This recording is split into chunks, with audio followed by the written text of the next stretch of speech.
Hello everyone, my name is Alessandro and this is the Temple of Surf, the podcast. We'll give you full access to the best surfers, skaters, shapers, surfboard collectors, shop owners in the world. Discover with me their stories, the greater successes, amazing behind the scenes, and much more. This episode is brought to you by Yogi Pipe, a line of apparel created with eco-friendly materials by artisans from all over the world. Let's discover more about them and their collection on www.yogipipe.surf. Hello everyone and welcome to the 18th episode of the Temple of Surf, the podcast. I would like to thank the thousands of you that now are following us. Today with us is legendary surfer and now coach Shane Beschen. Let's discover more about team, surf, coaching and much more.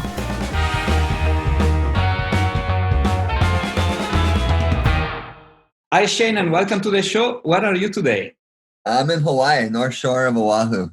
How is it going over there? Good. We have a beautiful day today. We have a small hurricane, tropical storm coming in the next few days. So just kind of keeping an eye on what that's going to do. But on the flip side, we might get waves on the North Shore in the summer in the next few days. So that'll be fun. Yeah, exactly. It's surfers, they love storms, right? It's definitely to see the glass half full, right?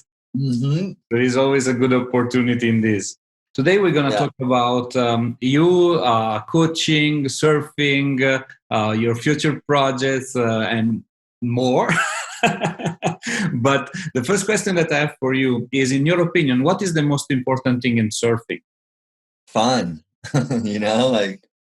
Surfing is fun, I think that's the most important thing in life. I guess so, right?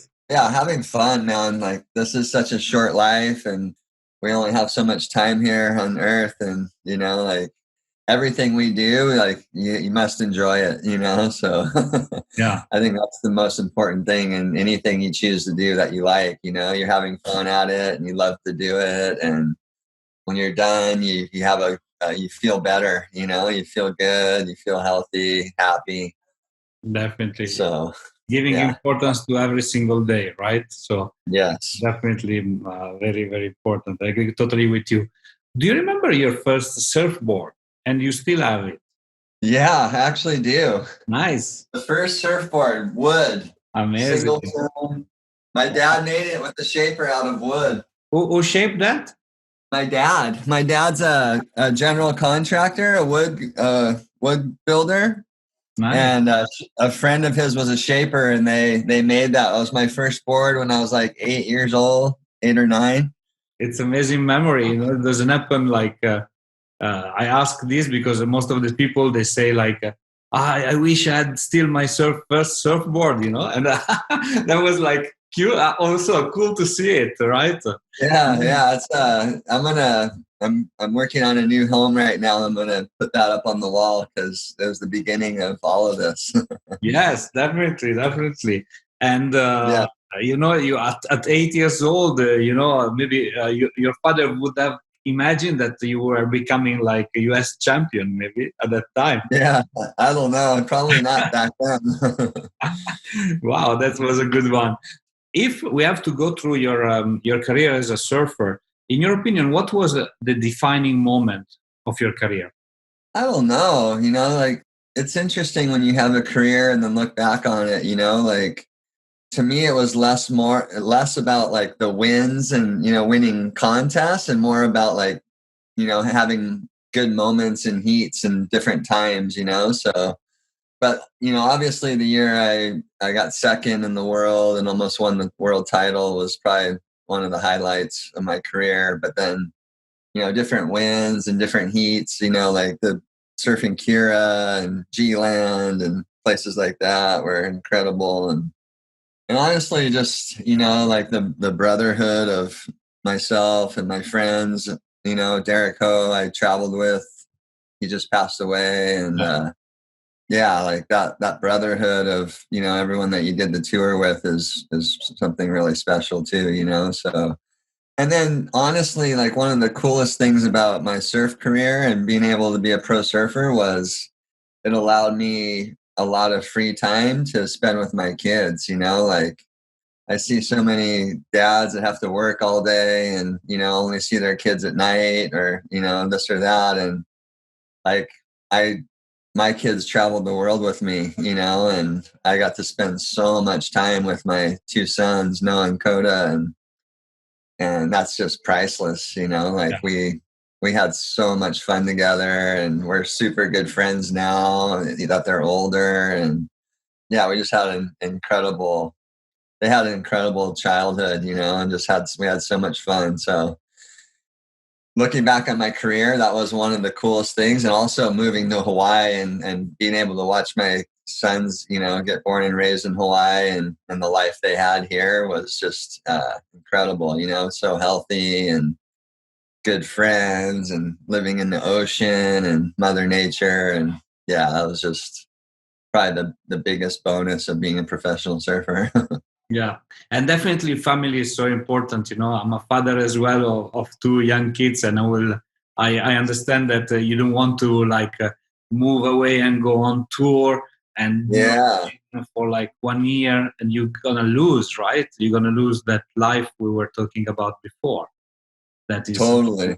Yeah, and so it was unique to bring them over, and I guess they now have also great stories to tell to their friends. Like it doesn't. Yeah, they've had a lot. They've been all over the world. Like it was early on. I think it was myself and maybe Danny Wills were like the first two surfers to like bring their families on tour. Because way back a long time ago, it was just mostly bachelors and partying and, and then once I had my first son, Noah, I did a few trips, without them on tour. And I just experienced a real sadness, of being away from my wife and son for so long, and that I just made a decision to bring them as much as I could. So we traveled as a family on tour for many years, and yeah, just had so many adventures together. It was really cool. Definitely is amazing. I totally agree with you. Maybe you party less than other people on tour, but definitely you had the most meaningful time with your family. Yeah, well, I before I had my family, I'd done enough partying to understand what it's about. So it's fun, but it's not life. Exactly. I agree with you. Only fathers can understand what you're talking about. So as a father, I understand completely. I have another question about surfing that most probably people ask you many times, but I would like to hear it from you, and then we switch on the coaching part of actually your current career. What going back to the very famous triple 10 in Kira, after you have done that, what was in your mind? Like, were aware of what happened, what you were actually doing, or you were just on the wave and surfing and you didn't realize? Yeah, that the perfect heat at Kira was just completely in the moment. The waves were so magical, and it was only me and Fabio Gouveia out, and normally like in a heat, everyone's, battling for position in the beginning of the heat and stuff. And I had, come from big groin down, and then Fabio came behind me, so he had kind of priority, and I remember looking on, oh, he's got priority on me just from positioning.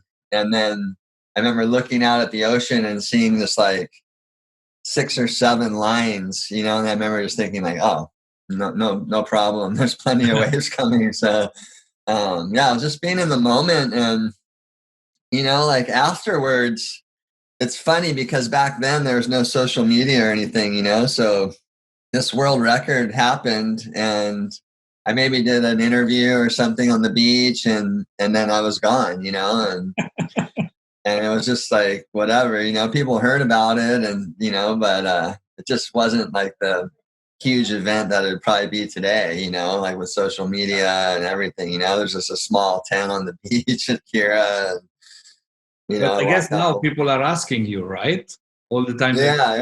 Interview, so I think this and Kelly Slater relationship. As far as I've seen, I read a lot of interview about you and these other two topics, but I wanted just to hear it. Yeah. It was like in 1996. Actually, I found in YouTube a video of it. Yeah. Yeah. I've seen that recently too. That's cool.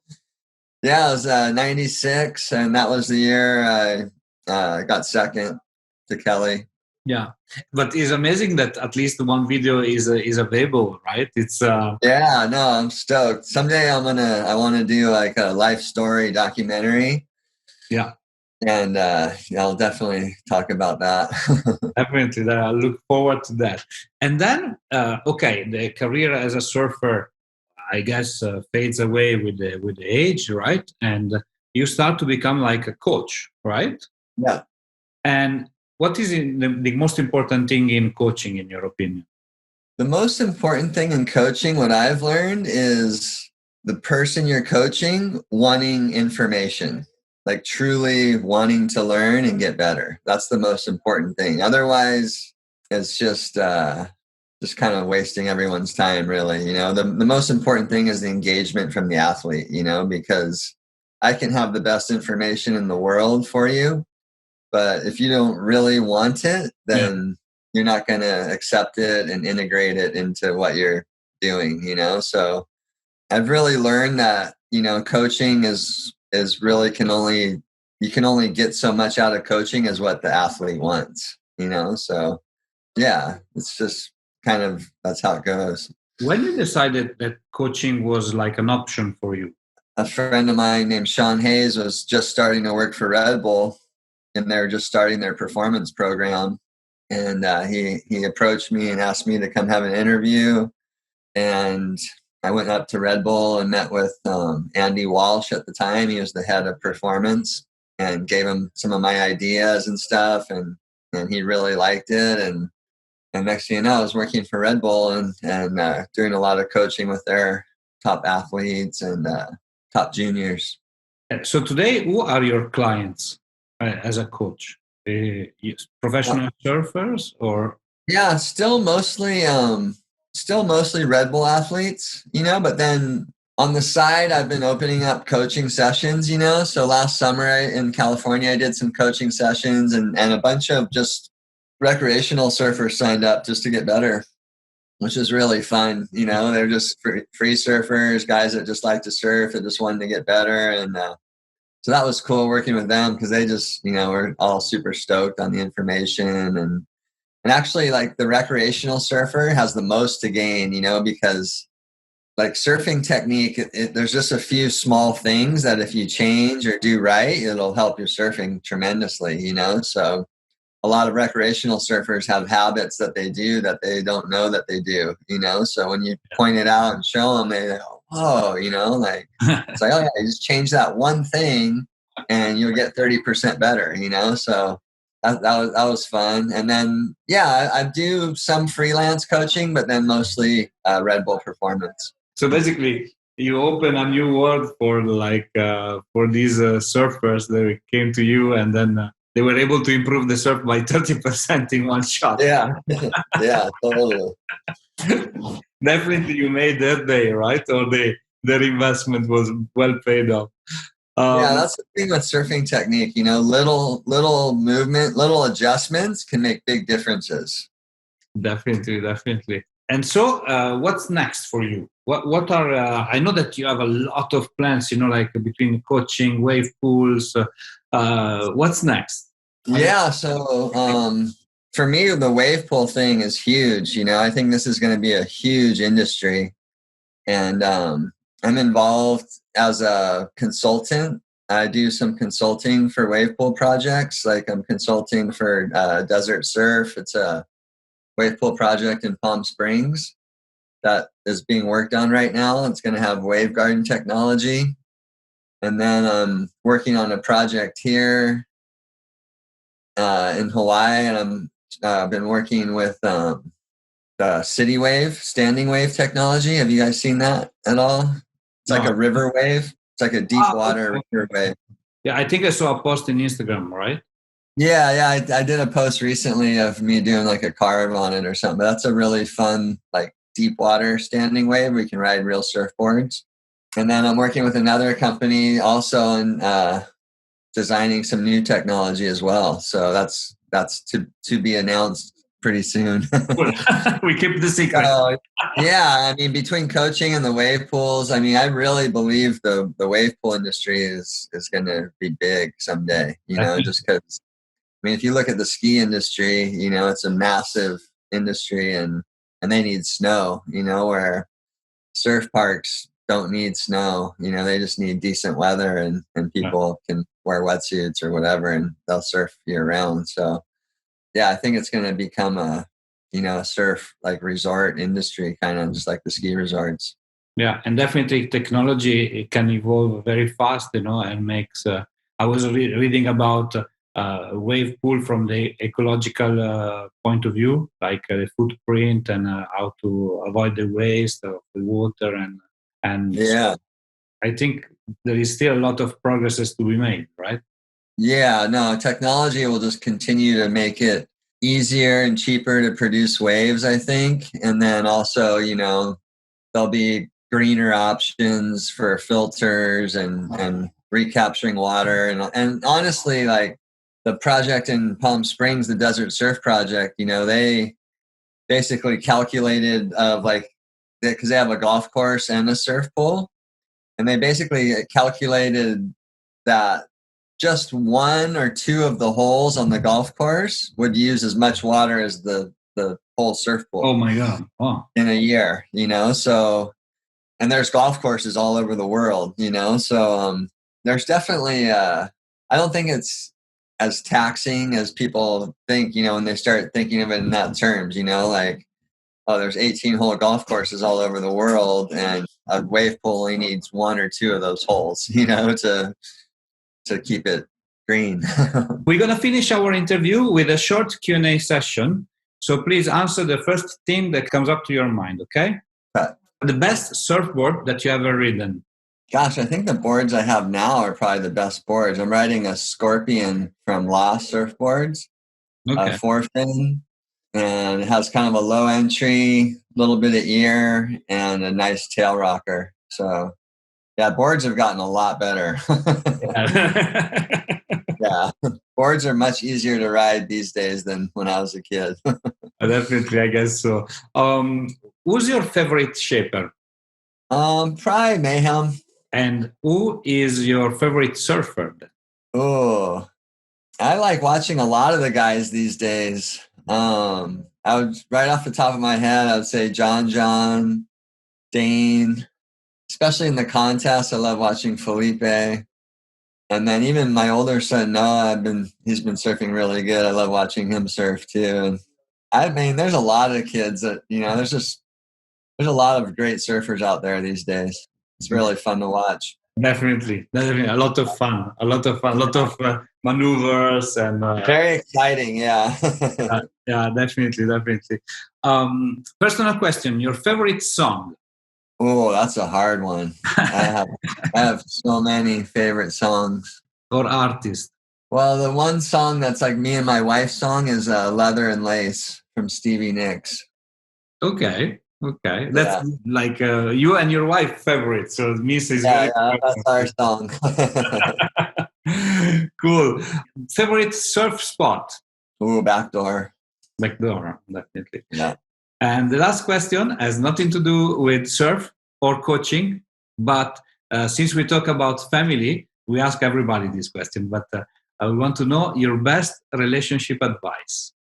For me, I've been thinking about this a lot because I'm almost 50 years old and I've been seeing a lot of my friends get divorced and I've just been thinking about the whole marriage thing. And like in America, it's, 60, 70% of the people get divorced, And I think the best advice I could give is to choose a partner and not settle for a partner.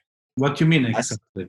I mean, I feel a lot of people settle for a partner out of fear of being alone instead of being more patient and choosing someone that they truly have an energy with and truly love and like, like liking someone is just as important as loving someone, because you can love someone and not really like them, but that person that you choose as your partner, you're going to be with all the time. So you have to really like them, their personality, their thought process, and I feel like a lot of marriages fail because they settle and get married to people that they may not be 100% on, maybe they're 60% and then when you have kids, it's so hard. If it's not 100%, then it'll break. Yeah, definitely. If you have kids and kids are starting to create like maybe in the couple, right? Because you need to.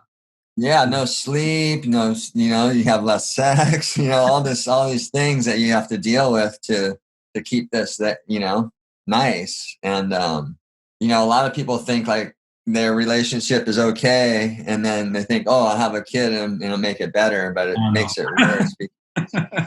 If something bugs you a little bit with no kids, it bugs you a lot with kids. When you haven't slept and you have all this stress, then that one little thing can become a big thing, So I think the most important advice is to choose and not settle. I agree with you. Thanks a lot for being on the show with me today. I look forward to talk to you very soon. All right. Take care, man. Good talking to you. Bye-bye. Right. Bye-bye.